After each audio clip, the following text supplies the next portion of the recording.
Hola, ¿qué tal? ¿Cómo están? Les saluda su amigo Invocultas. No se queden afuera en esta noche oscura y tormentosa. Pasen a mi sala. Por favor, tomen asiento y pónganse cómodos que, a continuación, compartiremos una velada de misterio y terror. Hola, amigos, sean ustedes bienvenidos a la morada nocturna, la casa de todos ustedes. Un gran abrazo a todos quienes están escuchando este programa. Bueno, estamos a unos días de la noche de brujas, y es sobre esa fiesta de la que va a tratar nuestro tema de esta noche. Tengo una novela en audio que es especial para esa noche. Yo le llamo Travesía a una casa abandonada en Halloween. Escuchemos este relato. Esta es la tercera tertulia. Estoy en mi habitación, ya son las 10 p.m. Mi habitación está a oscuras. Sin dudas una experiencia muy interesante. Esta tertulia empieza con una experiencia que me compartieron hace tiempo y que incluso la subí a este canal. Dicha historia trata sobre una actividad paranormal que experimentó mi amigo Sandro en una casa abandonada a la que él ingresó con unos amigos para beber en su interior. Disfruten el relato. Sandro estaba reunido con 5 amigos en su casa. Esto sucedió en el 2010. Él vive en un edificio, en el distrito limeño de Breña. Mientras tomaban, comenzaron a contarse historias de fantasmas. Uno de ellos se mostró escéptico y dijo no creer en fantasmas, ya que esos seres no existen. Sandro entró en una discusión con él, puesto que Sandro cree que existen los fantasmas. Los demás intervinieron y, casi todos, le dieron la razón a Sandro. El escéptico dijo que todos ellos podían tomar en una casa abandonada y no sucedería nada. Sandro dijo que si gustase podían meterse a una casa abandonada y allí tomar. El escéptico y todos los demás aceptaron. Sin embargo, no sabían a dónde ir. Oportunamente, uno de ellos sugirió que en la calle Caruas había varias casas abandonadas. Decidieron ir por esa calle para encontrar una casa abandonada y tomar en su interior. Salieron del edificio, siendo ya más de la medianoche, y caminaron por la calle Caruas, internándose en una travesía algo incoherente. Tras andar por 3 cuadras, se toparon con una casona de 2 pisos, vetusta, totalmente descuidada. Nadie vivía allí y la calle estaba desierta, por lo que decidieron que en el interior de esa casa seguirían libando licor. Saltaron la verja de hierro, caminaron por la pequeña huerta externa y se aproximaron a la puerta principal. Empujaron la puerta de madera, la cual cedió, y se introdujeron en la sala. Estaba todo oscuro. Tuvieron que alumbrar con la luz de sus celulares. Tras ello, descubrieron que había unos muebles, pegados a la puerta, más allá una mesa y una escalera que conducía al segundo piso. Uno de los chicos estaba visiblemente más borracho que los demás e imprudentemente cerró la puerta de madera con fuerza, lo que incomodó a los jóvenes por el ruido. Se sentaron en los muebles y comenzaron a beber allí. Tras 10 minutos de estar tomando, el amigo escéptico dijo, ya ven cómo no existen los fantasmas. Estamos tomando acá y nada nos ha pasado ni aparecido. Pero, apenas terminó de decir eso, se escuchó unos ruidos en el segundo piso, como si alguien arrastrase un mueble. Se miraron todos como diciendo si escucharon eso. Se infundieron de valor y, tratando de calmarse, se dijeron que el ruido fue en la casa de al lado. Entonces, se escuchó como un florero se rompió. Uno dijo, eso sí se escuchó clarito que fue acá. Se levantaron y dejaron las botellas en el piso, visiblemente nerviosos. El escéptico les decía que el viento pudo haber roto un florero, aunque se le veía muy nervioso, más que los demás. Luego, escucharon unos pasos en el segundo piso, acercándose a la escalera. De pronto, uno de ellos dijo, miren, allí, en la escalera, señalando con su mano la escalera. Dios mío. Una sombra estaba descendiendo por la escalera. Los chicos, simplemente, se quedaron petrificados por el miedo que los embargó. Dicha sombra era más negra y oscura que la misma noche. Ya en el primer piso, la sombra se dirigió hacia ellos, extendiendo sus brazos, aunque ellos permanecían inmóviles. Ellos, por fin, pudieron moverse y se dirigieron presurosos a la puerta. Pero, por más que intentaban, la puerta no se abría. Al parecer, la puerta se trabó cuando uno de ellos la cerró fuertemente. Esta situación hizo que entrasen en pánico, ya que el espectro estaba, cada vez, más cerca de ellos. Ellos comenzaron a gritar y algunos de ellos incluso gemían con lágrimas. El amigo escéptico fue el que más aterrado estaba. La puerta, por fin, cedió y así pudieron escapar. Se regresaron a la casa de Sandro y decidieron pasar la noche allí, debido a que no querían estar en la calle. Al día siguiente, Sandro pasó por la casa abandonada y vio las botellas que él y sus amigos dejaron allí la noche anterior.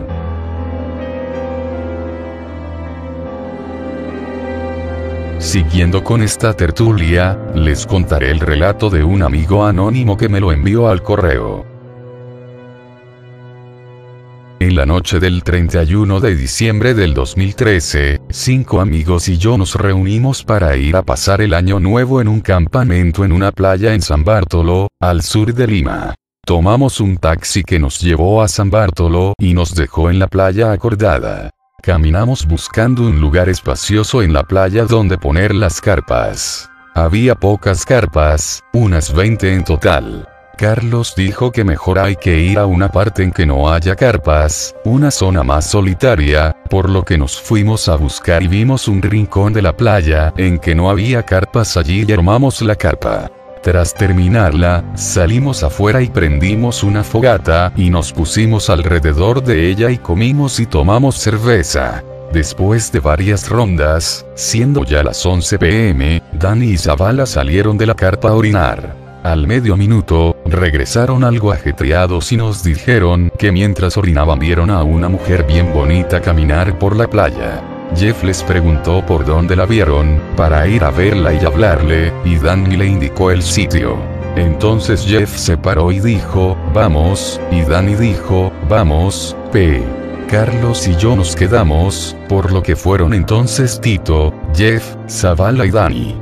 Tras unos minutos cuando escuchamos unos gritos y vimos que regresaban corriendo los 4 jóvenes, quienes nos contaron lo que había pasado. Al llegar al sitio, ellos la buscaron por todos lados, y al fondo la vieron que estaba volteada de espalda. Se acercaron a ella y le hablaron. Dani se le acercó y le tocó el hombro. Entonces la chica se detuvo en seco y se dio la vuelta. Entonces ella se levantó el velo y le vio su cara, una calavera. La mujer se desvaneció y ellos se fueron corriendo de allí hasta donde estábamos Carlos y yo. Decidimos que era los mejor estar dentro de la carpa y dormirnos. Carlos, Jeff y Zavala se habían quedado dormidos. Tito, Dani y yo estábamos aún despiertos. Tito y Dani salieron a orinar pero inexplicablemente se metieron a la carpa sin hacer sus necesidades. Tito me contó que afuera a unos 60 metros, estaba la mujer que caminaba a la par de la orilla, pero que en realidad no caminaba sino que flotaba. Tito y Dani miccionaron en unas botellas para no tener que salir. Nos tuvimos que acurrucar para tratar de dormirnos, cosa que logramos hacer a duras penas. Ni bien amaneció empacamos todo y nos marchamos a primera hora.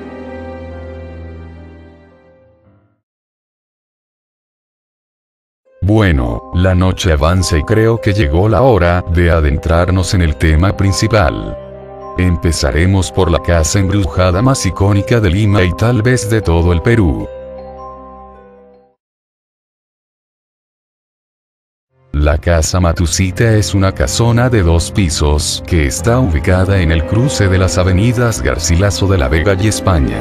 En el primer piso funcionaba hasta hace no mucho una empresa que fabrica productos como pegamento, tuberías PVC, etc., que se llama Comercial Matusita SAC, de ahí el nombre de Casa Matusita, y que, Desde el 2008, el actual dueño, Ladislao Terry Andrade, tuvo un convenio con el banco, Mi Banco, que ocupa la planta baja, mientras que el segundo piso sigue desocupado. Cabe precisar que la empresa Matusita no desapareció, sino que se trasladó a otra ubicación.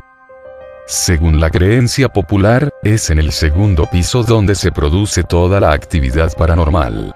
Por eso que se cuenta que el segundo piso sigue deshabitado.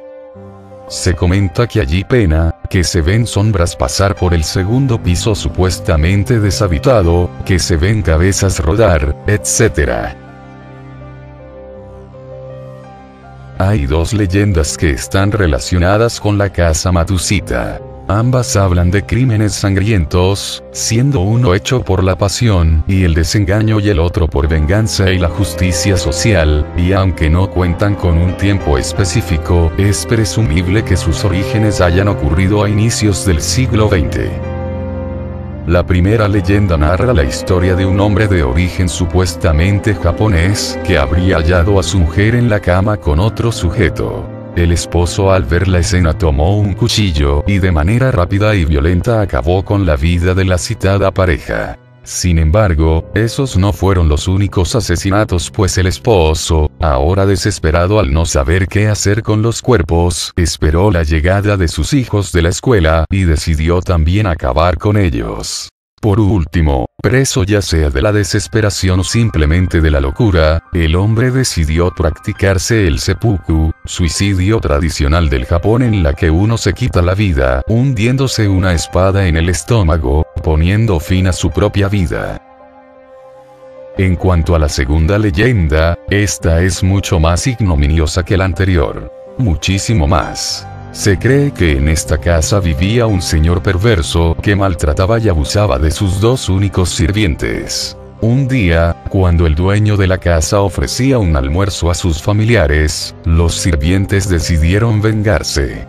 Cuenta la historia que los empleados colocaron una sustancia alucinógena en los alimentos de los comensales no para matarlos, sino para ocasionarles diversos trastornos mentales. Luego que fueron servidos los platos, los sirvientes, que esperaban en la cocina para aguardar por los resultados de su plan, escucharon de pronto ruidos y gritos provenientes de la sala. Creyendo que todo había resultado de manera favorable, los empleados acudieron rápidamente a la habitación. La imagen que vieron entonces fue aterradora. Cuerpos despedazados por doquier, sangre en las paredes, en la mesa, en el suelo. Todos los invitados, incluyendo su jefe, habían hallado en esa cena una muerte trágica, cruenta y terrorífica. Los empleados, al ver esta escena, quedaron trastornados para siempre y terminaron sus días en el nosocomio de la capital. Ahora veremos la historia paranormal de la Quinta Heren. La Quinta Heren fue un conjunto habitacional de estilo austrohúngaro, construido en el siglo XIX por el ingeniero alemán Oskar Augusto Heren, en los barrios altos.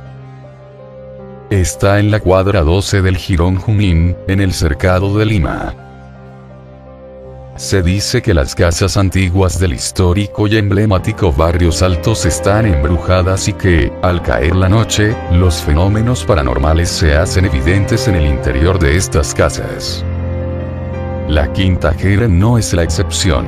El espíritu del empresario japonés sigue rondando en esta casa, no dejando dormir bien a quien la habita. Su presencia se siente en las noches, cuando la oscuridad se apodera del lugar.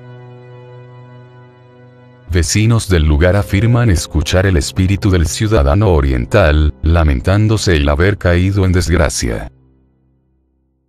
Los actuales inquilinos de la quinta, algunos viven allí desde hace 50 años, no son los únicos que perciben su presencia.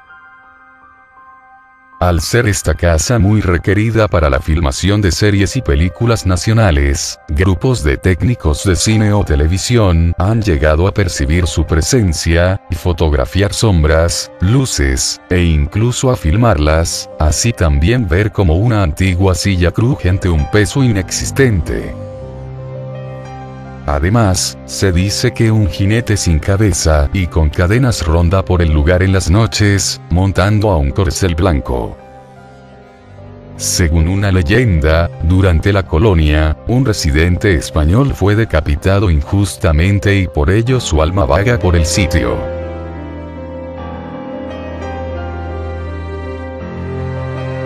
A continuación, hablaremos sobre la fortaleza del Real Felipe en el Callao. El pasado de este castillo lo hace proclive a albergar en su interior a espectros y espíritus, ya que en sus celdas y mazmorras fueron confinados muchos prisioneros, en su mayoría sospechosos de ser piratas y corsarios. Entre las narraciones más populares que rondan el fuerte, se encuentra la de la Dama Blanca, que según los testimonios se trataría del espectro de una mujer que suele aparecer a medianoche, en la puerta del Torreón del Rey. Los testigos señalan que la misteriosa imagen aparece sobre el puente que separa la torre del complejo, vestida completamente de blanco, sin pies y cantando una melodía tenebrosa. La desconocida mujer fantasma, al parecer sería una de las muchas mujeres de familia realista que, en medio de las guerras de independencia, buscó refugio en el Real Felipe durante el asedio patriota al mismo, tras la sublevación del Callao en 1824, en la cual el brigadier español José Ramón Rodil resistió heroicamente un sitio de casi 2 años. Para el momento de la capitulación, el 90% de civiles y militares españoles, así como de los colaboracionistas peruanos, los llamados godos liderados por el marqués de Torre Tagle, dentro de la fortaleza, habían muerto, víctimas de la peste. Otra historia que circula por quienes han visitado el lugar es aquella que cuenta el suicidio de uno de los militares encargados de hacer la guardia en el Torreón de la Reina. Se dice que el soldado, temeroso de enfrentar los fenómenos inexplicables que allí se presentaban, subió una noche a la terraza de la torre y una vez allí decidió lanzarse al precipicio para acabar con su vida. Estas historias han sido corroboradas por los propios militares y guías turísticos que trabajan en la fortaleza, quienes además, aseguran haberse encontrado en más de una oportunidad con uno de estos fenómenos. Muchas personas dicen haber visto el fantasma de un niño que tendría aproximadamente 2 años de edad. En una visita a este lugar, el portal Perú.com captó fotografías de lo que serían las huellas de ese espectro. Otro espectro, el fantasma de la reina, es la de las apariciones más conocidas de la fortaleza. Ha sido vista centenares de veces a lo largo de la historia. Los testigos han sido marinos y soldados de diferentes rangos y en diferentes épocas, convirtiéndose en casi una tradición entre los militares peruanos, que hayan sido destacados al Real Felipe en alguna ocasión. En la tradición de los hombres de armas, se le conoce al fantasma como la reina. Se dice que es una mujer ataviada con vestimenta del siglo XVIII y que aparece todas las noches en las escaleras y calabozos de dicho baluarte. También se le ha reportado apareciendo en los cuartos la tropa, en los balcones y torreones de la fortaleza, según se dice, esperando por un militar, su amado, muerto en batalla y que jamás volvió. Dicha aparición fantasmal es temida y evitada por todo militar de guardia en los castillos, pasados y presentes, por otro hecho macabro. Los uniformados aseguran que el fantasma vaga, esperando la oportunidad de poder llevarse a algún soldado con ella. Muchas veces los soldados en guarida se han lanzado de los balcones y torreones al verla, espantados del terror. Estos luctuosos hechos son conocidos por el personal militar que ha servido en el pasado en el Real Felipe, pero el ejército guarda absoluta reserva sobre dichos sucesos. Pero el baluarte de la reina no es el único lugar embrujado del Real Felipe. En la parte baja del baluarte San Carlos, se construyeron 4 casamatas, las cuales pasaron a ser, primero almacenes y luego, prisiones. Dichos ambientes, así como los calabozos existentes en cada torreón del Real Felipe, son los lugares que todo guardián, pasado y presente, ha preferido y prefiere no visitar de noche. se asegura que se escuchan unos gritos desgarradores de personas que alguna vez estuvieron ahí, pero que dejaron de estar vivos hace mucho, mucho tiempo. Realmente escalofriante. Y nunca faltan los atrevidos jóvenes que llegan a visitar el castillo y se alejan del grupo y del guía para explorar por ellos mismos, tal como sucedió con una persona anónima que dejó su comentario en el sitio web jairmaro1soy.es. Esta persona contó que junto a sus amigos, a pesar que les habían advertido que no se separen del grupo, se escabulleron por la escalera lateral del camino hacia el torreón, encontrándose delante del puente de entrada. Los pasadizos se veían oscuros a primera vista, pero sus ojos se fueron adaptando a ese tenebroso lugar con las horribles sombras de las antorchas y el eco sepulcral que jugó todo el rato en la torre. Ya estando en la punta de la torre, se oyeron varios gritos ahogados como si a alguien lo bañaran con agua caliente, empezó a oler a cal y se escuchó un ruido que salía de un agujero en la pared. Uno de los jóvenes acercó la mano al hueco y sintió un tremendo escalofrío que lo puso en shock por unos instantes. Su amigo le dijo que regresaran deprisa a la salida y tanto se apresuraron que corrieron en círculos alrededor de una rotonda donde la luz escaseaba. Tremendo susto se llevaron al final sintiéndose helados y todos pudieron ver como una sombra en postura agachada se semi-arrastraba hasta los calabozos estrechos de esa prisión, y eso fue suficiente para que todos salieran lo más rápido posible de ese lugar. El autor de esta historia lo consideró como una experiencia terrible y finalizó contando que al terminar el recorrido los guías los encontraron en el kiosco cerca al segundo torreón, no recordó su nombre, y el cual no quisieron entrar de nuevo, sino irse de aquel lugar. ¿A cuál torreón se estaría refiriendo esta persona anónima? ¿Sería quizás el torreón de la reina? Pues la mayoría afirma que el ambiente que se siente ahí es muy cargado, muy pesado. Y es precisamente en este lugar que han ocurrido la mayoría de las experiencias sobrenaturales que cuentan quienes han ingresado. El silencio que hoy puede sentirse entre sus pasillos y ambientes se contrasta notoriamente con el estruendo de los cañones y los gritos de dolor que alguna vez ensordecieron cada rincón de este lugar, y los espectros de hoy bien pudieron ser los hombres que en ese entonces la defendieron con su vida, creyéndola inexpugnable. En todo caso, esas continuas apariciones son un misterio sin resolver. En la descripción del video dejo links de videos que ustedes encontrarán en YouTube sobre excursiones y documentales hechos al Real Felipe.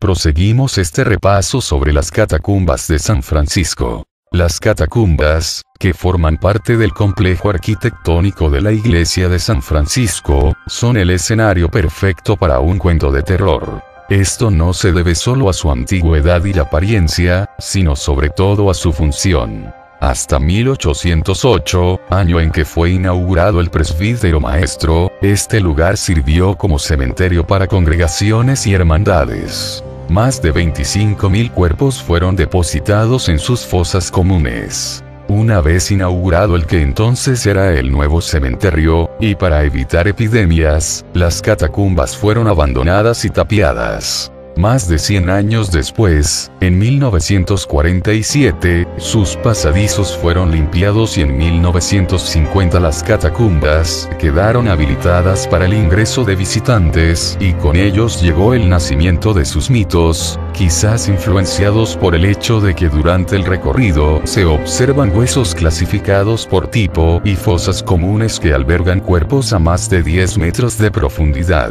Se dice que el alma de un monje semitransparente pasea por las galerías y pasajes de las criptas. El relato asegura que este empieza su recorrido desde la zona más alejada de los túneles y luego sale a la superficie.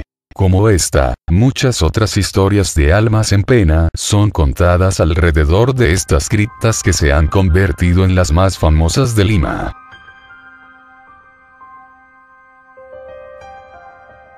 Luego, hablaremos sobre un lugar aterrador, Museo de la Santa Inquisición y el Santo Oficio.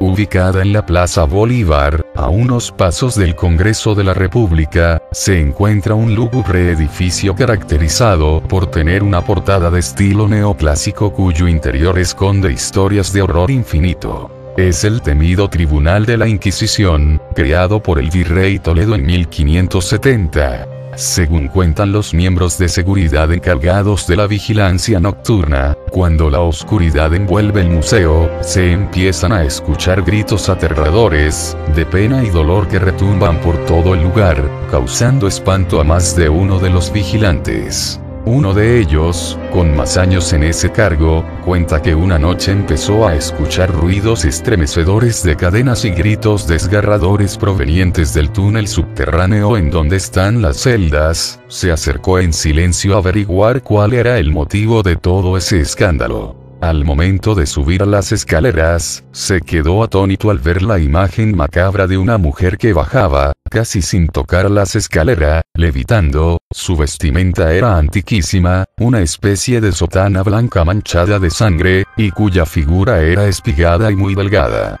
Su cabello era una maraña de pelos negros que le cubrían todo el rostro. Tal visión espectral le causó al vigilante un impacto brutal, desmayándose y quedando inconsciente por más de 3 horas, siendo encontrado por un compañero botando espuma por la boca. Desde entonces, evita acercarse al lugar cada vez que escucha los lamentos de esa alma en pena, la cual en vida debió ser una de aquellas brujas quemadas en la hoguera, y que no puede descansar en paz. Pero no es la única, ya que han sido vistas otras criaturas fantasmales deambulando por las cámaras de las torturas, quizás buscando justicia por sus crímenes, que han quedado en la impunidad más absoluta.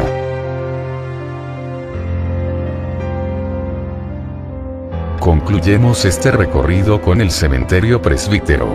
El cementerio presbítero Matías Maestro es el cementerio más antiguo de Lima.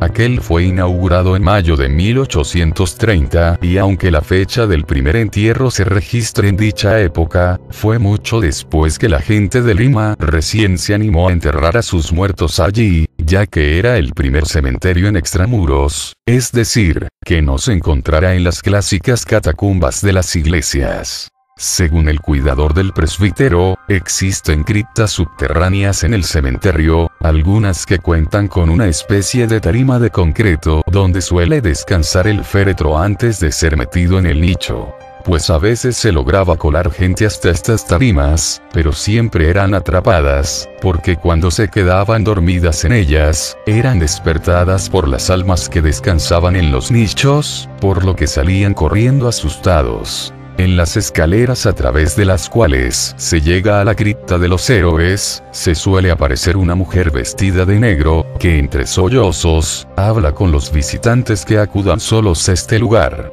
La mujer es, según se piensa, alguna deuda de los enterrados en dicha cripta, que aún después de muerte regresa, para seguir pidiendo por su pariente.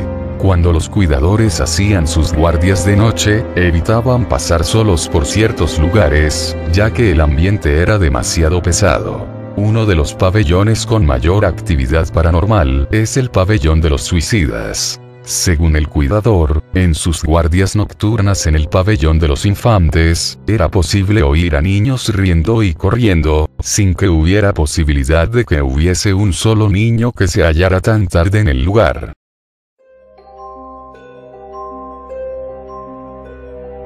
Espero que haya sido de su agrado esta emisión de Radio Tertulia La Morada Nocturna. Solo por su canal Investigaciones Ocultas. Sin nada más que decir me despido. Buenas noches.